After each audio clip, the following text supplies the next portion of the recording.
September 2024. Saya ingin mengupdate kebun saya yang setelah sekian tahun berkembang.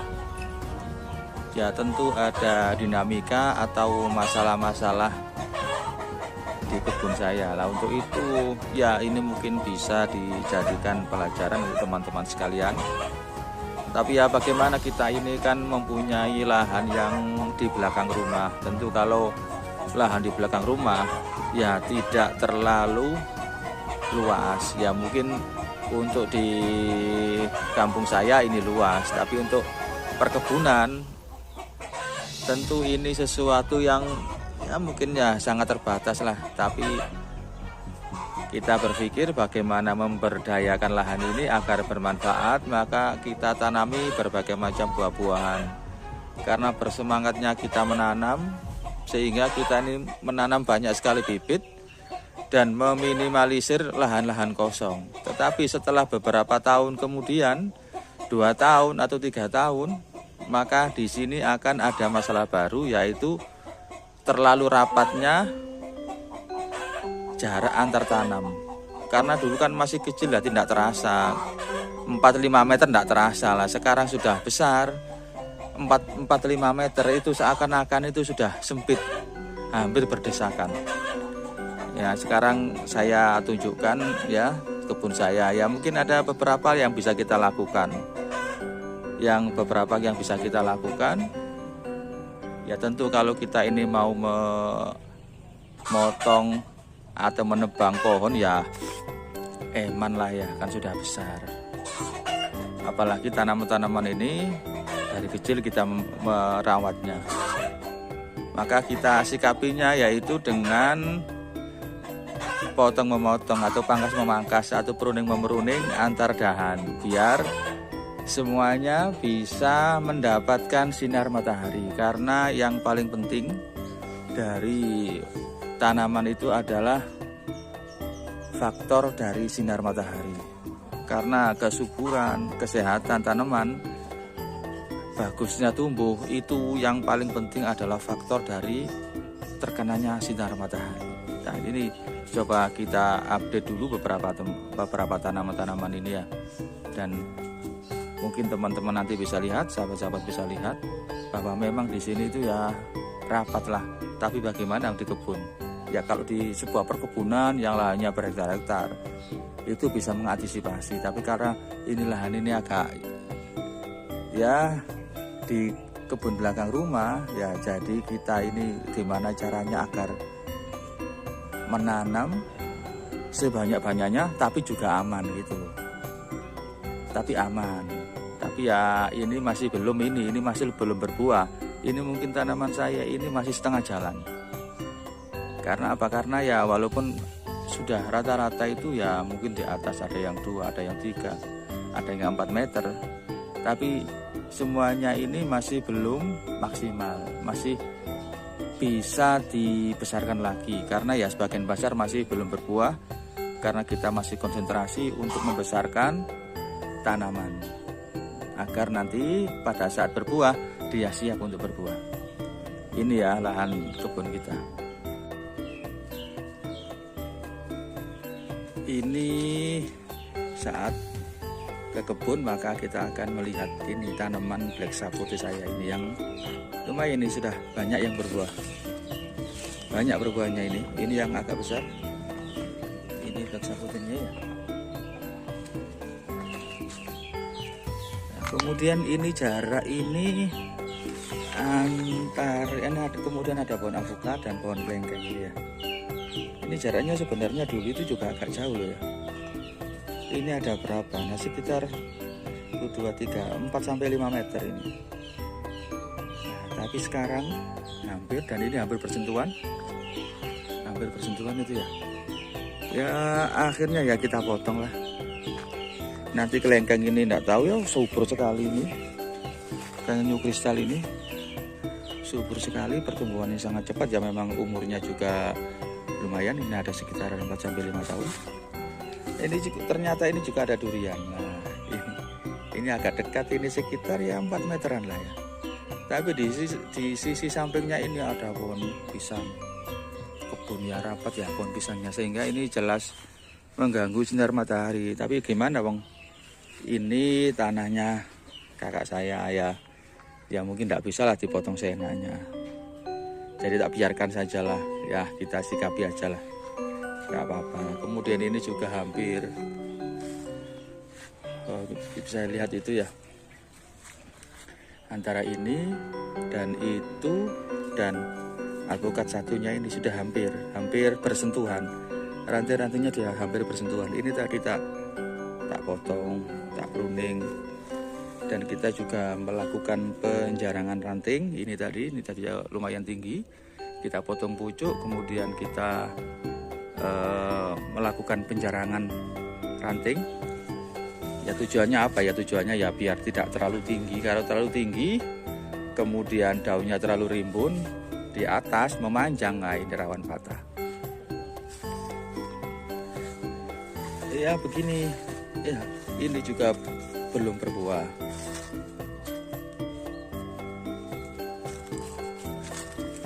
Oh ini juga, ini alpukat ya, syukur-syukur beli ini alpukat.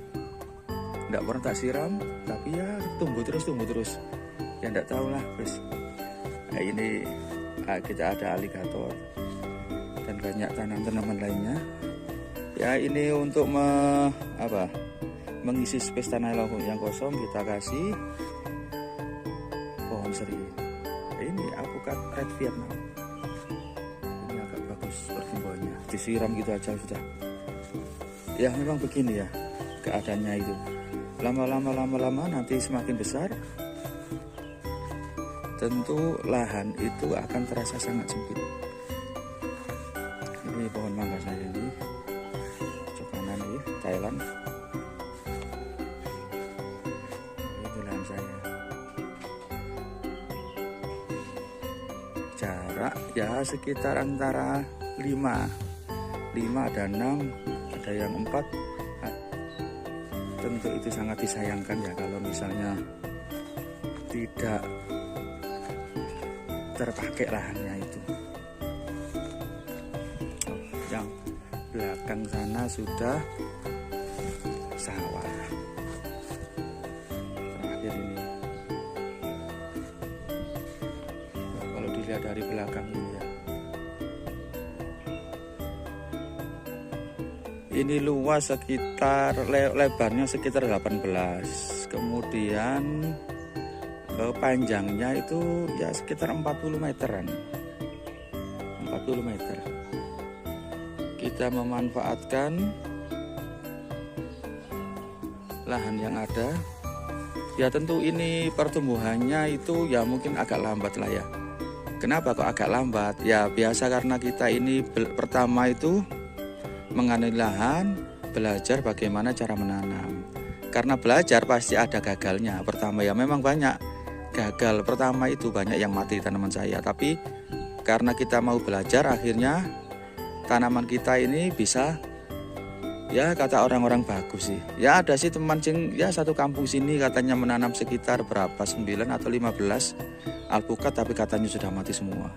Tapi ya memang untuk pertanian itu harus banyak perhatian lah, harus banyak perlakuan dan banyak belajar, karena mungkin tiap daerah itu kondisi tanahnya berbeda. Karena kondisi tanah berbeda, maka memperlakukan tanaman itu berbeda. Terutama di sini karena di tempat saya ini adalah dataran rendah, maka yang paling harus diperhatikan adalah irigasi. Karena dari irigasi yang kurang baik, air akan mengenang, maka ini akan bisa menyebabkan kematian pada tanaman-tanaman kita. Kemudian dan tanaman yang paling sensitif tentang air itu, dengan air itu ya alpukat itu durian itu paling sensitif itu.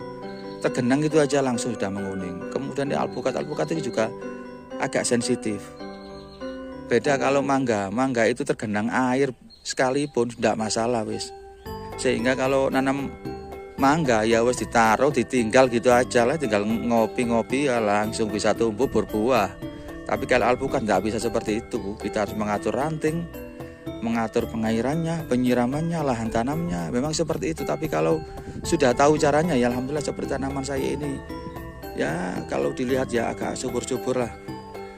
Ya setidaknya kita ini sudah tahulah mungkin sekitar berapa persen cara menanam apukat sehingga tanaman kita ini terlihat subur-subur. Ya ini terlihat subur-subur. Tapi ya itu tidak datang dengan sendirinya ya, dari proses belajar, kemudian terutama air ya harus berani keluar dana untuk air. Seperti ini di tempat saya ini lagi kemarau. Ya kalau nggak pakai air sumur, ya air dari desa. Ya walaupun nyalanya itu sangat kecil, tapi itu akan sangat bermanfaat. Karena air itu ya seperti makanan bagi tanaman. Kalau dikasih air bagus, pengairannya bagus, ya tentu tidak berlebihan, tidak kekurangan. Ya tanaman itu ya cepat tumbuh. Dan itu bisa dirasakan beberapa hari, bisa dilihat beberapa hari pertumbuhan tanaman setelah disiram, dan itu terus akan bertumbuh ya, seperti ini terus terubus ini. Kalau pokoknya penyiramannya bagus, rutin ya terubus lah ya, enggak tiap hari, bisa 2 hari atau 3 hari tergantung, bahkan juga 4 hari, pokoknya jangan sampai kering gitu aja. Nah, untuk hari ini ya kita, untuk saat ini ya kita masih konsentrasi dalam pembesaran batang pohon atau pembesaran tanaman, agar nanti bila berbuah dia itu kuat menahan buahnya. Ini termasuk durian. Durian ini lumayan, ini menyita pikiran, menyita waktu, kita harus berpikir. Tapi alhamdulillah ini kayaknya sudah bagus, walaupun ya ada beberapa masalah lah yang ya kita juga tidak paham, mungkin karena masalah tanah atau air, sehingga ya seperti itu keadaannya. Nah ini juga musangking lumayan. Nah ini alpukat kelut niki.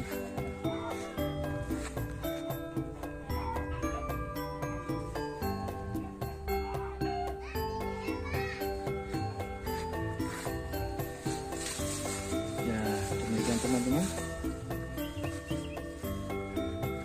Mudah-mudahan ini ada manfaat pelajaran bagi teman-teman yang mempunyai lahan di belakang rumah. Ya memang harus diperhatikan salah satu konsekuensinya itu, karena kita ini ingin banyak menanam, akhirnya terlalu banyak space tanah yang ada itu sangat terbatas.